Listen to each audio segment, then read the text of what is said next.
এরপরে প্রশ্ন হলো, আমার স্বামী প্রবাসে থাকে, আমি প্রতিনিয়ত সে আমাকে সন্দেহ করে, সন্দেহের কারণে সে আমাকে অনেক কিছু বলতেই থাকে। আমার সন্দেহ দূর করার জন্য আমি কোরআন স্পর্শ করে ভিডিও কলে বলেছি, তাতেও সন্দেহ দূর করতে পারি নাই। এরপরে নফল রোজা অবস্থায়ও 3 বার আল্লাহর নাম নিয়ে শপথ করেছি, তাতেও সে আমাকে বিশ্বাস করে নাই। এরপর আমি বলেছি, আমি যদি হারাম কাজ বা যে দোষ আমাকে দিচ্ছেন, আমি যদি সে দোষে দোষী হই, তাহলে আমার সমস্ত নেক আমল তোমাকে দিয়ে দিব এবং তোমার গুনাহগুলো আমি নিয়ে নিব। যদি আমি নির্দোষ হই তাহলে তোমার নেক আমলগুলো আমাকে দিতে হবে। তা সত্ত্বেও সে আমাকে বিশ্বাস করে না। কিয়ামতের মাঠে কি এগুলার জন্য প্রস্তুত থাকতে হবে? আমার এখন করণীয় কি? আমার স্বামীও আমার জন্য কিছু নাসিহা প্রদান করবেন, আশা করি আপনার নাসিহা শুনে সে ফিরে আসবে। ভাইরা আমার, আমাদের দেশে দাম্পত্য জীবনে স্বামী স্ত্রীর মধ্যে অশান্তির অন্যতম কারণ হলো সন্দেহের রোগ। কি রোগ? সন্দেহের রোগ।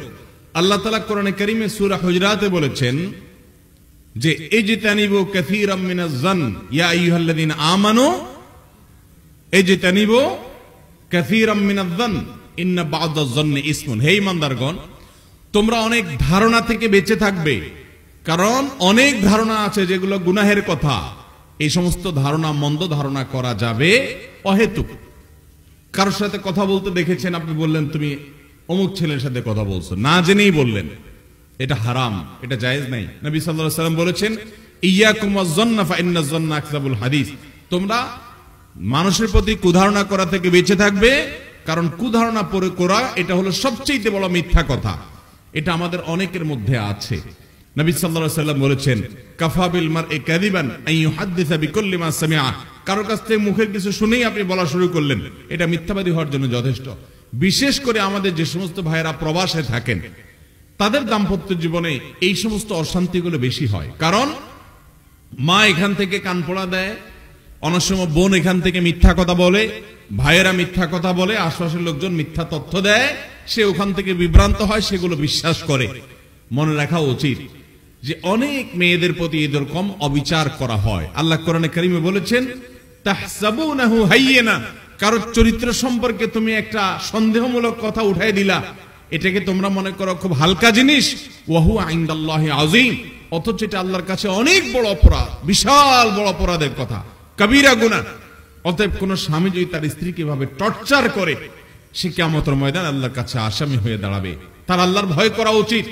তার কাছে সুস্পষ্ট প্রমাণ না থাকলে সে অহেতুক সন্দেহের বশে তার স্ত্রীকে কোনো অপবাদ দিতে পারবে না। কোরআনে কারীমে আপনারা জানেন একটা আয়াত আছে, আল্লাহ তাআলা নাজিল করেছেন, যদি কেউ ওয়াল্লাযীনা ইয়ারমুনাল মুহসানাত আল গাফিলাত, যদি কেউ সতী নারীকে দোষ দেয় যে তুমি অমুকের সাথে সম্পর্ক করো, তুমি কারোর সাথে হারাম রিলেশন করো, তুমি কারোর সাথে 2 নম্বর সম্পর্কে আছো, এরকম যদি কোনো অপবাদ দেয়, জিনার অপবাদ যদি কোনো মানুষ দেয়, যে কেউ, এমনকি স্বামী হোক, যে কেউ হোক, যদি দেয় এবং সে যদি সেটা উপযুক্ত সাক্ষ্য প্রমাণ দিয়ে প্রমাণ করতে না পারে সন্দেহাতীত ভাবে, কোরআন বলেছে ফাজলিদুহুম 80 জালদা। এই সমস্ত মিথ্যা অপবাদকারীদেরকে 80 বেত দিতে হবে ইসলামী বিচারিক ভাবে। কারণ একজন নারীর চরিত্র নিয়ে সে প্রশ্ন তুলেছে। ঠিক একই কথা কোন পুরুষের চরিত্র নিয়ে যদি কোনো স্বামী সন্দেহ করে, অনেক মহিলা আছে অযথাই তার স্বামীকে নিয়ে খোঁচাখুচি করে, সন্দেহ করে। এরকম মিথ্যা অপবাদ যদি দেয় রীতিমতো যে তুমি জিনা লিপ্ত হয়েছো, তাহলে সেক্ষেত্রে 80 বেত দেওয়া হবে। শুধু 80 বেত নয়, তাদের সাক্ষ্য কোনোদিন আর কবুল করা হবে না এবং তাদের উপর আল্লাহ লানত বর্ষিত হবে। কতগুলো জঘন্য কথা। বিধায় দাম্পত্য জীবনে পরস্পর প্রতি এরকম সন্দেহ করবেন না, আল্লাহকে ভয় করেন। স্বামী স্ত্রীর মধ্যে সম্পর্ক নষ্ট করার জন্য ইবলিস এগুলো সাপ্লাই করে, আপনার ব্রেনটা নষ্ট করে।